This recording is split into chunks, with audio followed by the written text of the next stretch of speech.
Panginoon, hallelujah. We shout, praise the Lord. Purihin ng Panginoon, tayo mga kapo sa oras na ito, brothers and sisters. At isang mapagpalang umaga sa bawat isa sa atin, sa pangalan ng Panginoong Hesus. At salamat sa pagkakataon na makatayo muli sa inyong harapan para makapagbahagi ng kanyang mga salita. Sa umagang ito ay nais ko lamang kala ko yung paksa nung nakaraan na ibinahagi ay tapos na, pero habang kahapon nagbabiyahe at puno ng pagbubulay-bulay sa Panginoon, may isang paksa na hinahanda pero mas nilid ako ng Panginoon ay pagpatuloy ang paksa na napag-usapan. Di ko alam na may part 2 pala, pero di ko alam habang pinag-aaralan to, di ko alam kung magkaroon ng part 3. But salamat sa Panginoon, totoo na kapag ang Diyos ay ang iyong kaisipan ay ipulnokos mo sa Panginoon, sa kanyang mga salita, yung bagay na akala mo yun lang, may mga bagay pa pala na nais ipakita ang Panginoon. At nais kong pag-usapan natin, ang pinag-usapan natin noon, how to express our love God, paano natin ma-express ang pag-ibig natin sa Diyos, na kung paano ang Diyos nakita natin na nakaraan, na ang pag-express natin, na ibigin natin ang Panginoon ng buong puso, buong kaluluwa, at buong ating pag-iisip. At sa umagang ito, at nakita natin kung paano in-express ng Diyos ang kanyang pag-ibig sa pamamagitan ng kanyang anak, at kung paano naman in-express ng anak ang kanyang pag-ibig sa Diyos, ang pagsunod niya sa lahat ng utos ng ating Panginoon. At sa oras na ito, atin naman lubos na tignan paano natin makita, paano natin ipapakita na tayo ay nagmamahal sa Panginoon. Meron akong 3 bagay na nais pagdiinan sa umagang ito, pero sabi ko hindi ko alam kung atin matatapos to, pero hindi ko, lalaktawan ko na lang yung ibang mga bagay upang tignan natin ang bagay na ito. Ang Matthew 22:39 na sabi doon, at ang pangalawang katulad ay ito, iibigin mo ang iyong kapwa na gaya ng iyong sarili. Ang pag-ibig sa kapwa o ang pag-ibig sa kapatid na gaya ng iyong sarili. Ito'y turo, ito'y kautusan ng Panginoon. Pangalawang kautusan ay tinuro ng Panginoon. Una, ang mahalin mo ang Diyos ng iyong buong puso, ng iyong buong kaluluwa at ng iyong buong pag-iisip. At ang pangalawa naman na utos at ang pangalawang katulad ay ito, iibigin mo ang iyong kapwa na gaya ng iyong sarili. Kung ang utos ng Panginoon ay ibigin natin ang ating kapwa, ang mga tao na nasa labas, higit natin ibigin ang mga tao na kasama natin sa pananampalataya. Ang pag-ibig, brother, sister, sa bawat isa ay pag-express mo ng pag-ibig mo rin naman sa Diyos. Ang pag-ibig na ito, sabi ng kasulatan, ang ating unang pagtutuunan ng pansin, love one another. Ibigin natin ang bawat isa. Ibigin natin ang ating mga kapatid. Dahil sa pag-ibig mo sa iyong kapatid ay isa itong expression ng pag-ibig mo sa Diyos. Mamaya atin makikita ang bagay na yan. Kung bakit kinakailangan napakahalaga ng pag-ibig sa bawat isa. Dahil ito'y kautusan na inutos ng Panginoon.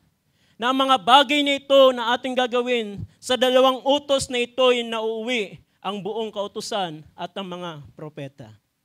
Ang 10 Commandments, nung ang ating Panginoon ay isinamarize ito, nauwi na lamang ang kautusan. Dahil sa 2 ito, kapag ang Diyos ay inibig mo ng buong puso, buong kaluluwa, buong kalakasan, lahat ng bagay ay kaya mo nang sundin sa kautusan ng Panginoon. At kapag inibig mo ang Panginoon, una sa lahat, hindi mahirap na ibigin ang iyong kapwa at hindi na mahirap ibigin ang ating mga kapatid. Gaano man kahina, gaano man marami mang witnesses ang ating mga kapatid, iba-iba man ang ating mga pag-uugali, iba-iba man ang ating mga attitude, pero sabi ng kasulatan, sabi ng Panginoon, love one another. Hindi ka pwedeng mamili na kung ang isang kapatid, ang isang tao ay ito may masama, ang kapwa masama, hindi mo dapat siya na lang, di ba, mga tao? Bakit kapag may namatay, ano sinasabi ng tao? Kawawa naman to, napakabait naman to. Bakit hindi pa itong masamang to? Sometimes ang tao ay mabilis sumatol Kapag ang tao nakikita niya sa mga kasalanan, pero ang Panginoon, hindi niya tinitignan gaano ka mang kasama.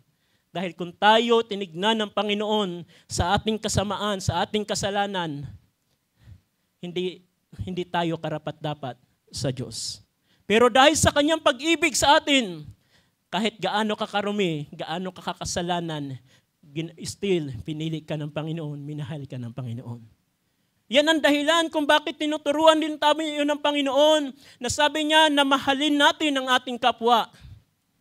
Mahalin natin ang ating mga kapatid. Dahil sa pag-ibig natin, sa pananatili natin sa pag-ibig sa bawat isa, ay pananatili din naman natin sa pag-ibig sa Diyos. Sabi ko nga, kahit gaano kahina ng ating kapatid, sabi ng Romans, siya may ang isang wickedness, ang isang pinakamahina sa isang kadina. Ang sino man ang pinakamahina na yon, sabi niya, yun ang dapat mong tuunan ng pansin. Minsan kapag ang ating mga kapatid ay maraming pagkukulang, ma-attitude, parang pinapabayaan na natin. Pero sabi ng Panginoon, sila ang pukusan nyo. Ang pag-ibig ay magdadala sa iyo para ipanalangin ang bawat isa. Ang pag-ibig ay magpuproduce ng pananalangin na anuman makita mo sa iyong kapatid, hindi mo huhusgahan. Bagkos iyong ipapanalangin, Lord, tulungan mo rin naman siya. Sabi ng Romans, ang sino man nagsasabi na siya ay malakas, ay gamitin para palakasin ang kanyang kapatid. Yan ay pagpapakita ng pag-ibig, yan ay pagpapakita ng ating pag-ibig sa ating kapatid. At ang bagay na yan ay pagpapakita na pag-ibig mo sa Diyos.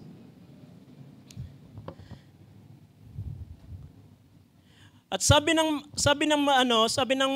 ating dinaanan na karaan, ang John 15, kung ating babalikan, John 15, simulan na lang natin sa 9.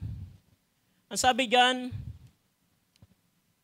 kung paano inibig ako ng Ama, ay gayon din naman inibig ko kayo. Magsipanatili kayo sa aking pag-ibig. Kinakailangan ang kautusan ay manatili tayo sa pag-ibig ng Diyos. Pero paano natin ito mapapanatili? Next verse. Sa atin, kung tinutupad ninyo ang aking mga utos, ay magsisipanahan kayo sa aking pag-ibig. Gaya ng aking pagtupad sa mga utos ng aking Ama, at ako'y nananatili sa kaniyang pag-ibig. Ang pagtupad ng pag-utos, ang pagtupad ng salita ng Panginoon ay pagpapakita ng pananatili mo sa pag-ibig sa Diyos. Bakit kuminsan, brother, sister, dumaraan tayo sa ating mga sariling kalamigan, kahinaan, hindi dahil ang pag-ibig ng Diyos ay nagkukulang.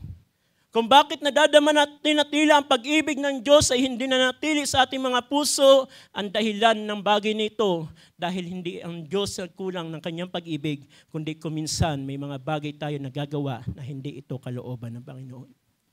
Ang mga bagay na ating ginagawa na hindi ito ang kautusan ng Panginoon, hindi ito ang kalooban ng Panginoon, yan ang dahilan ng bawat mananampalataya kuminsan ang pag-ibig sa Diyos ay nanlalamig. Ang kanyang paglilingkod ay mayroong kalamigan. Bakit? Anong dahilan? Dahil hindi siya nanatili sa pag-ibig ng Diyos. Bakit nakapanatili ang ating Panginoon sa pag-ibig ng Diyos? Ang dahilan ay ang pagtupad niya sa mga kautusan ng ating Panginoon. At paano niya itinupad ang kautusan ng Panginoon? Paano niya ginawa ang kautusan ng Panginoon? Ginawa niya ang lahat ng bagay, kahit man ang kanyang buhay ay kanyang binigay para sa atin at para sa ating pag-ibig sa Kanya. Yan ang dahilan kung bakit ang pag-ibig nito ay nanatili sa Diyos. At yan ang dahilan kung kinakailangan ang pag-ibig natin ay manatili sa Diyos ay ang paggawa natin sa kautusan at sa salita ng Diyos. At sabi sa next verse, sa 11, ang mga bagay na ito ay sinalita ko sa inyo upang ang aking kagalakan ay mapasa inyo at upang ang inyong kagalakan ay malubos. Sa 12. Ito ang kautusan na kayo'y mga ibigan sa isa't isa na gaya ng pag-ibig ko sa inyo. Ang kautusan ng Diyos na ibinili niya sa bawat isa sa atin ay ang pag-ibig sa bawat isa. Kung gusto natin manatili sa pag-ibig ng Diyos, kung gusto natin manatili na ang pag-ibig ng Diyos ay ating nararanasan, ipadaman din naman natin, ipakita natin ang pag-ibig natin sa bawat isa. Dahil ang pag-ibig na yan, sabi ng kasulatan, ang dakilang pag-ibig ay kayang tumakip ng kasalanan ng bawat isa. Hindi ibig sabihin ikukonsintihin mo siya sa kasalanan, kundi ang pag-ibig ay kayang tumakip, ay kaya mong palagpasin anuman pagkukulang na iyong kapatid. Ang pag-ibig ay dakila na anuman mga pagkukulang ng bawat isa, iba-iba ang ating mga katangian, iba-iba ang ating minsan pag-uugali. Pero niniwala ko hindi mananatili ang mga attitude ay laging ganyan. Pero kung may mga attitude pa tayo, dalangin natin sa Panginoon. Huwag natin sabihin, ito na ako eh. Wala akong magagawa, ito na ako. Kung ikaw yan, siguro, wala pang buhay ni Kristo. Dahil ang sino man na kay Kristo ay mga bagong nilalang. Kaya kung may mga attitude pa sa ating mga buhay na hindi natin kayang pigilan, dalangin natin sa Panginoon. Kung may initin ang ating ulo, kung may mga bagay tayo na mabilis sumama ang loob, sabi nga ay balat sibuyas, dalangin natin sa Panginoon. Hindi ikaw yan. Yan yung dating buhay. Pero yung pag-ibig, pero sila na nakakaunawa ay handa na magpatawad ang pag-ibig sa isa't isa. Dahil ang pag-ibig, brother, sister, ay isang bagay na namahalaga sa ating Panginoon.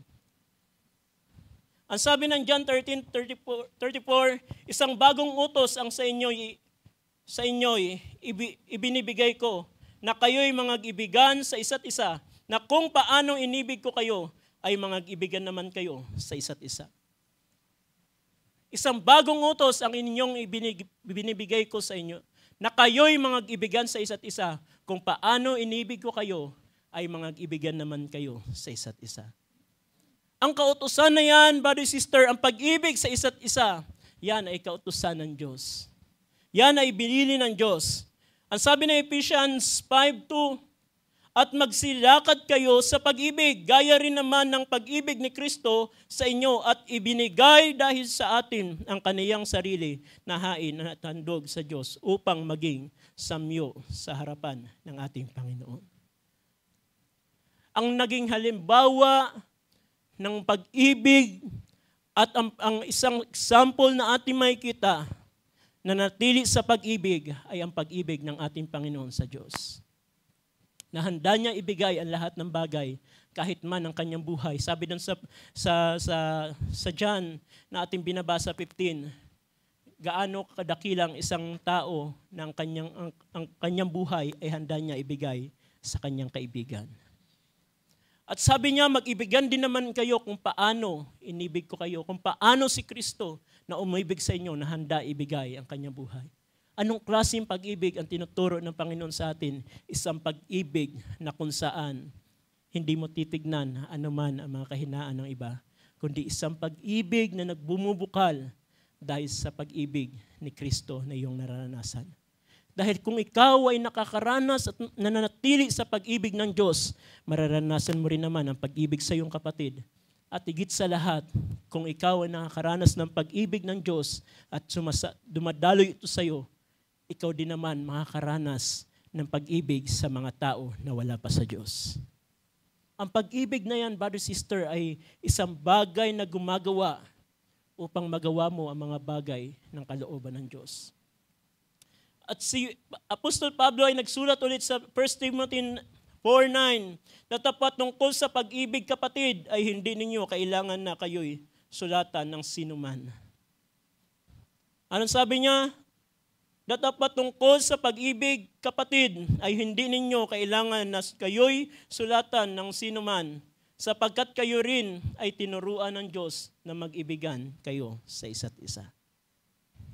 Sabi ni Apostol Pablo, hindi ko na kayo dapat turuan na bawat pag-ibig sa isa't isa. Dahil yan ay kautusan na ng Diyos, yan ay binigay na ng Diyos. Nang bawat isa ay magmahala, nang bawat isa ay mag-ibigan. Na anuman ang mga pagdaanan mo, anuman ang kalalagayan ng bawat isa, handa mo pa rin siyang ibigin sa kabilan na maraming mga bagay na kahinaan. At kahit man ang isang tao na kapwa mananampalataya, kahit man naka-offend sa'yo, Pero kapag ang pag-ibig ni Kristo ay nararanasan mo, handa mo pa rin palagpasin ang mga bagay niyan. Meron ako napakinggan ng isang mangaral sa isang clip. Sabi niya, forgiveness and forget. Maari ang isang tao magpatawad, pero hindi siya nagpapalaya. Sabi niya, hindi dahil sa ikaw ay nagkasala, hindi dahil sa ikaw ang mali, pero handa ka magpatawad, handa ka lumimot, hindi dahilan lamang gusto mo magpatawad, kundi gusto mo rin naman, pati ikaw ay makalaya. Maari ang tao, sabi niya, nagpatawad, pero hindi pa siya makalaya sa damdamin niya. Kaya forgiveness and forget. Kinakailangan kapag ikaw ay offended, humingi ng tawad ang iyong kapatid, patawarin mo siya. Pero sabi ng iba, pinapatawad kita, pero may lamat ka na sa akin. Minsan, di ba ganun ang tao? Mabilis ang tao magtanim. Mabilis sabihin ang pagpapatawad, pero minsan ang hirap makalimot. Pero sabi ng Panginoon, ang pagpapatawad ay kasama dito ay ang paglimot. Ano man ang offended ng bawat isa sa atin, sabi ng kasulatan, kung kaya mong palagpasin ang pagkakamali ng kapatid mo, palagpasin mo. Pero kung ikaw ay tinatali sa ganun damdamin, mas maigi pa na kausapin mo siya at ipakita kung anong pagkakamali. Minsan, nagdadamdam tayo sa isang kapatid na hindi minsan alam na ng kapatid na yun, naka-offend pala siya. Di ba? May mga ganyan tayo sa ating buhay, brothers and sisters. Minsan dahil sa sobrang kampante na, sobrang close na, sometimes yung salita ay hindi natin nababantayan. Pero hindi natin alam, nakaka-offend na pala. But dun sa isang kapatid na hindi niya alam na naka-offend siya dahil ito'y pagbibiro, ito'y isang bagay lamang na parang katuwaan, pero ikaw umalis na offended, masama ang loob, hanggang sa ilang araw na yung kapatid mo tuwan-tuwa lang, hindi niya alam. Sometimes, brother, sister, napakaganda na mag-approach sa panahon na offended tayo. Dahil ang pag-ibig na yan, minsan ang mga kapatid natin ay, kahit man ako, hindi ko alam na naka-offend. Nalalaman ko lang pag nag-approach na offend ako sa sinabi mo. Ay, ganun ba? Pero sa akin, wala yun. Minsan, nakakasalita tayo ng isang bagay na offended, pero minsan sa atin wala dahil para lamang katuwaan, kasama mo pa. Pero napakahalaga, brother, sister, ang pananatili natin sa pag-ibig sa isa't isa. Ang pag-ibig na yan, sabi ng Panginoon, ang Panginoon na nagsulat ang sulat ni Apostol Pedro, kung ating titignan ang First John, sabi diyan, yung teksto na ating binasa na karaan, kung ating titignan ang turo ni Apostol Pedro, 1 John 4, simulan natin doon, naging teksto natin yung karaan sa 19, 1 John 4:19, tayo'y nagsisiibig sapagkat siya ay unang umibig sa atin. Yan ating naranasan kung bakit tayo natutong umibig dahil ang Diyos ang siyang unang umibig. Next verse. Pansinin niyo ang salita na bagay ito. Kung sinasabi ng sino man, ako'y umiibig sa Diyos at napupuot sa kaniyang kapatid, ay sinungaling, sapagkat ang hindi umibig sa kaniyang kapatid na kaniyang nakikita, ay paano makaiibig siya sa Diyos na hindi niya nakikita. Paano natin ma-express ang ating pag-ibig sa Diyos ay ang expression ng pag-ibig natin sa kapatid. Kung sinasabi ng sino man umiibig siya sa Diyos at napupuot sa kaniyang kapatid, ay sinungaling. Kung sinasabi natin mahal natin ang Diyos, mahal ko ang Diyos, pero may mga damdamin tayo na hindi tama. Pero yung kapatid natin na ating nakikita, nakakasama, ay hindi natin kayang ibigin. Sabi yan, nagsisinungaling. Hindi ako nagsalita niyan. Yan ay salita ng Diyos. Ang expression pala, isang bagay na expression sa ating mga pag-ibig, brothers and sisters, ay ang pag-ibig natin sa ating kapatid. Ay sinungaling sapagkat ang hindi umiibig sa kaniyang kapatid na kaniyang nakikita, kung ang iyong kapatid na iyong nakikita ay hindi mo kayang ibigin, ay paano makaiibig siya sa Diyos na hindi niya nakikita? Paano mo ma-express ang pag-ibig mo sa Diyos kung ang kapatid na iyong nakikita ay hindi natin kayang ibigin o ang kapwa na atin nakikita ay hindi natin kayang ibigin? Ang expression ng pag-ibig, brother, sister, ay ang expression na ito ng pag-ibig natin sa bawat isa sa atin. Ang pag-ibig na kung saan ito ay bumubukal sa ating mga puso na anuman mga weaknesses, anuman mga kahinaan, anuman kuminsan mga attitude ng bawat isa, pero yung pag-ibig ay hindi nagbabago. Ano sabi ng isang mga ngaral, kuminsan natin napapakinggan?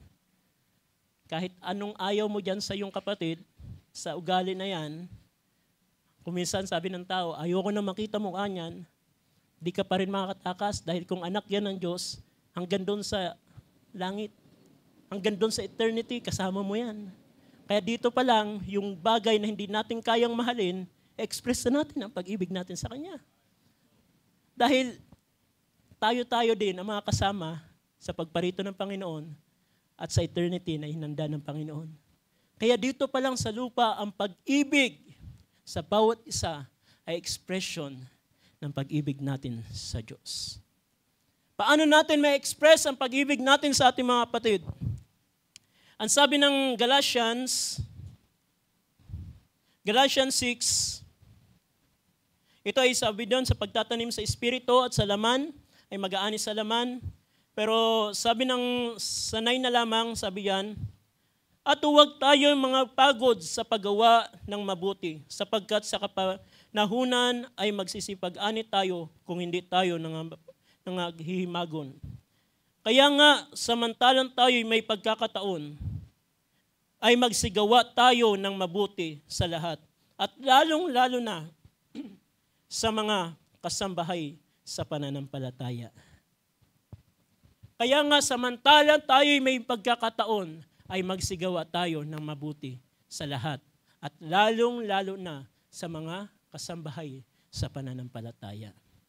Ang paggawa ng mabuti, brothers and sisters, ang paggawa mo ng mabuti kung may pagkakataon na maglingkod ka, kung may pagkakataon na tumulong ka, kung may pagkakataon na maibigay mo ang lakas mo para ma-express ang pag-ibig mo, ay gagawin mo dahil may pagkakataon para mag-express ng pag-ibig. At ang pag-ibig, brothers and sisters, sa ating paglilingkod, paano mo ma-express ang pag-ibig mo sa Diyos? Sa ating mga ginagawa. Sabi ng Apostol Pablo, ano man ang inyong ginagawa, ay gawin niyo ito para sa kapurihan ng ating Panginoon. Lahat ng bagay na ating ginagawa na paglilingkod sa Panginoon, kung bakit mo inaibibigay ang buhay mo, ang panahon mo, ang oras mo sa Panginoon, dahil yan ay expression mo sa pag-ibig ng Diyos.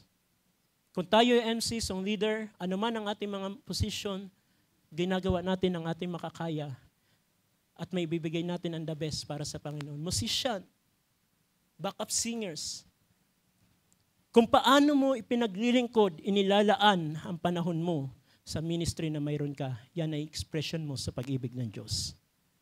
Kung paano mo binapahalagahan ang bawat gawain ng Diyos, yan ay expression kung gaano mo siya minamahal. Pero kung ang ating ginagawa ay parang isang bagay lamang na nagpe-perform o isang bagay lamang na basta ako tutugtog, yan ay performer. Pero ang isang bagay na ginagawa mo sa iyong kapatid, sa paglilingkod sa Panginoon, sa pagtugtog sa musician, sa MC, sa song leader, kahit masama nag-share, kung yan ay alam mo na gagawin mo para sa Panginoon, ibibigay mo yung the best. Mayroong paghahanda. Mayroong bagay na ibibigay ka dahil alam mo, ang lahat ng bagay na ginagawa mo ay hindi para sa kanino man, kundi ito ay para sa Kapanginoon. At lahat ng ginagawa natin para sa Panginoon ay hindi ito mawawalang kabuluhan. May isang talinhaga ang Panginoon, nais kong gamitin ito.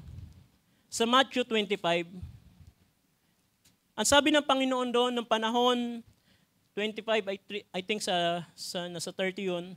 Ang sabi niya, darating yung panahon na ang mga tao ang sasabihin ng Panginoon, nung panahon na ako'y nagutom, pinakain niyo ako. Nung panahon na ako'y nauhaw, pinainom niyo ako. Nung panahon na ako ay nagkasakit, dinalaw niyo ako. Nung panahon na ako ay nabilanggo, ay dinalaw niyo ako, pinuntahan niyo ako. At sabi ng mga tao dito, sabi niya, Panginoon, sa ano ka namin nakita na ikaw ay nagutom? Kailan ka namin nakita na ikaw ay nagkasakit? Kailan namin nakita na ikaw ay nauhaw? Kailan ka namin nakita na ikaw ay nabilanggo? Anong sabi ng Panginoon sa 40? At sasagot ang hari at sasabihin sa kaniya, katotohanan sinasabi ko sa inyo, yamang inyong ginawa sa isa dito sa aking mga kapatid, kahit sa pinakamaliit na ito ay sa akin ninyo ginawa. Anong gusto ko ipakita sa talatang ito, brothers and sisters?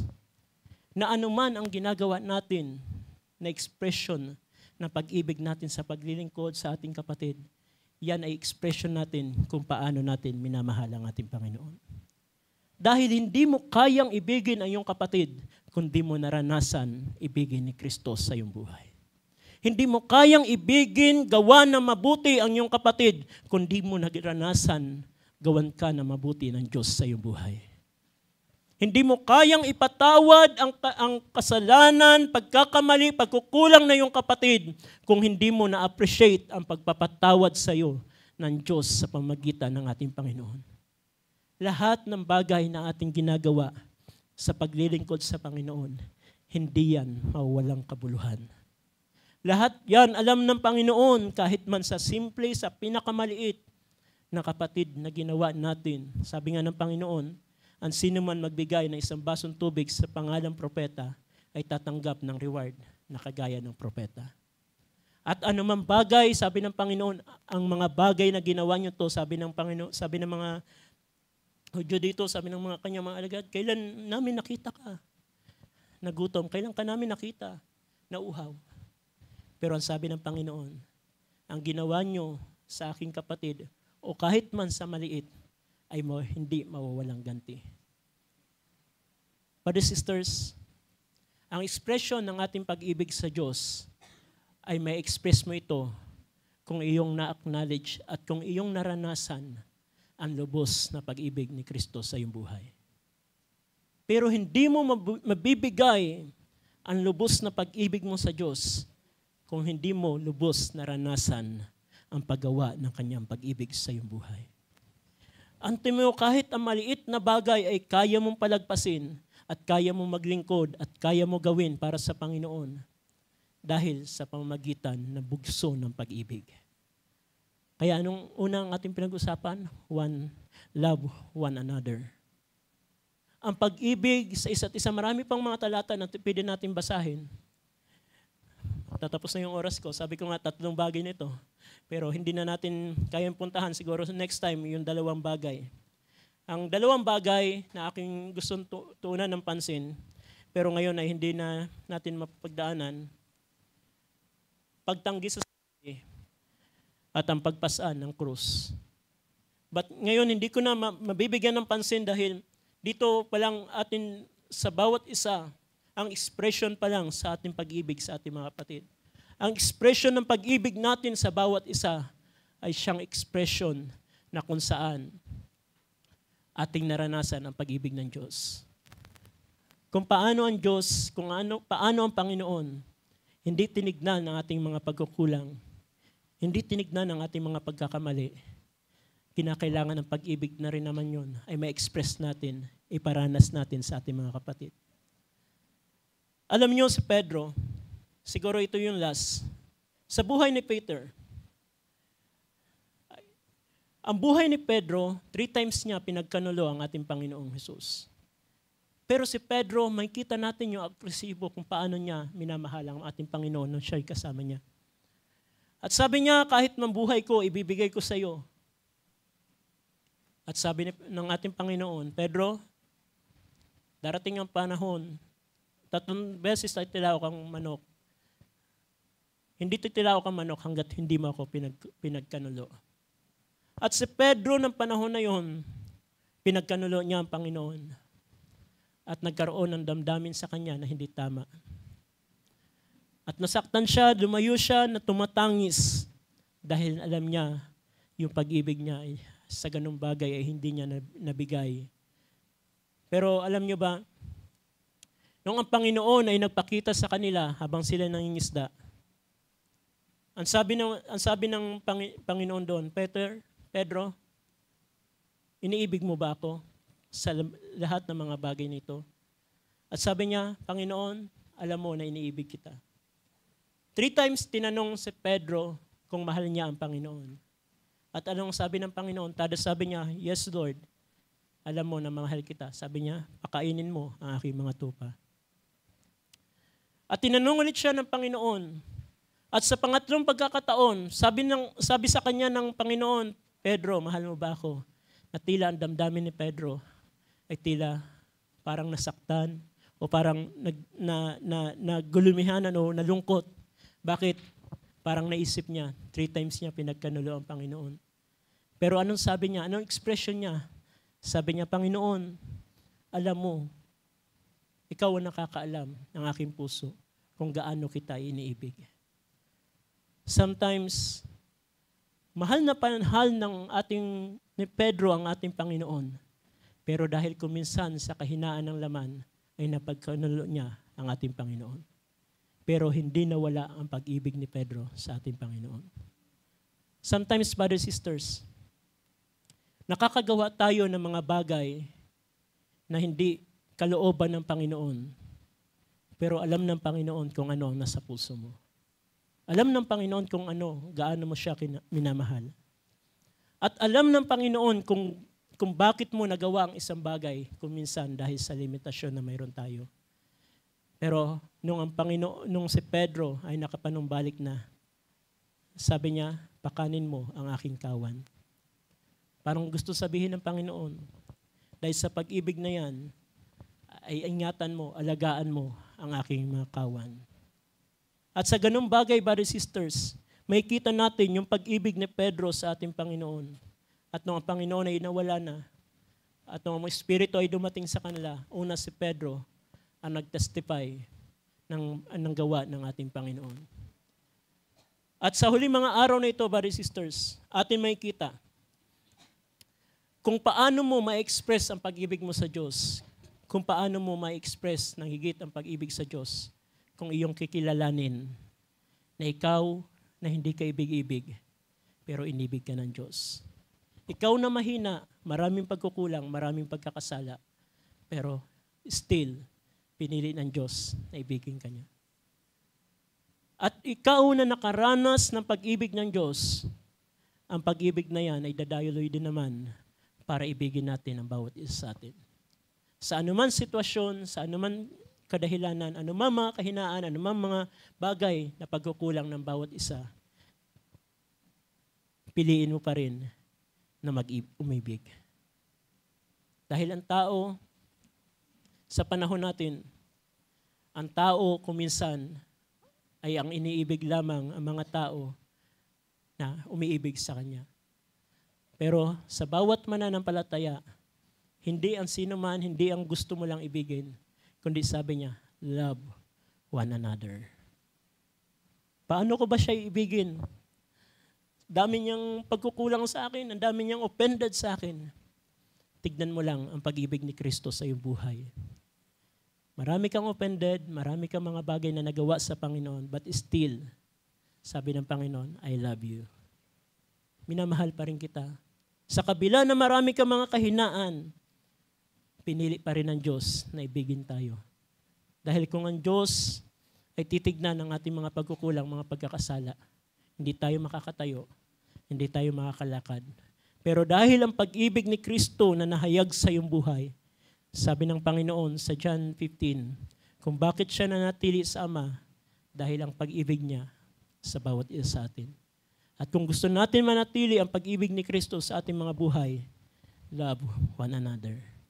Huwag mong hayaan na maging dahilan ang iyong damdamin para ikaw ay unti-unti manlamig sa pananampalataya. Maraming mga tao nagpasimula pero dahil lamang sa offended, unti-unti ng lamig hanggang sa dumating ang panahon na siya na lamang ay tumalikod sa Panginoon. Pero ang sino man na nakaranas ng tunay na pag-ibig ni Kristo. Ano man ang pagdaanan niya, ano mga struggle, ano man mga offended sa kanyang buhay ng kanyang mga kapatid, pero still I chose na kanya pa rin pinipili na magpatawad, kanya pa rin pinipili na umibig sa bawat isa sa atin. Purihin ang Panginoon at hindi ko na pupuntahan ang dalawang bagay dahil sa ganitong bagay pa lamang ay makikita natin ang salitang love one another.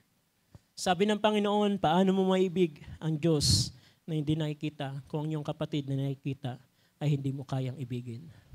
Kaya brothers sisters, nawa ang ganitong bagay ay makatulong sa atin. Bagamat alam na natin ang mga bagay nito, pero isang bagay na expression pala ito ng pag-ibig natin sa Diyos ay ang pag-ibig natin sa bawat isa. Ano man mga bagay na ating pagkukulang, kahinaan na yung mga kapatid sa iyong buhay, alalahanin mo, tila ganyan ang ating karanasan, maraming pagkukulang, pero still, minahal pa rin tayo ng ating Panginoon. Mari ba natin palapakan ng ating Panginoon? Hallelujah, hallelujah. Tayo manalangin. Dakilang Diyos, purihin ka sa oras nito at sambahin ka sa iyong mga salita, Panginoon, na pinagkaloob mo sa amin sa umagang ito. Dalangin ko, Lord, na mga salitang ito ay magdala sa amin to build the relationship, Lord God, sa bawat isa sa amin. Dahil ang ganitong bagay, Panginoon, ang bawat isa na nagmamahal sa bawat isa, Panginoon, ay dito namin higit pa makikita at mararanasan kung paano ang paggawa mo sa aming mga buhay sa huling mga araw nito.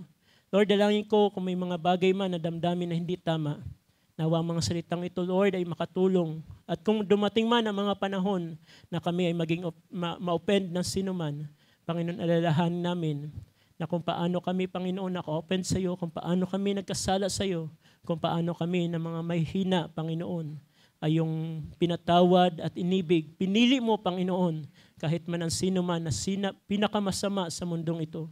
Kagaya ni Apostol Pablo na sinabi niya, hallelujah, kung mayroon man sa pakasalanan, ako ang higit na makasalanan. Pero sabi niya, sa higit na kasalanan ito, dito ko higit nakilala ang Diyos sa aking buhay.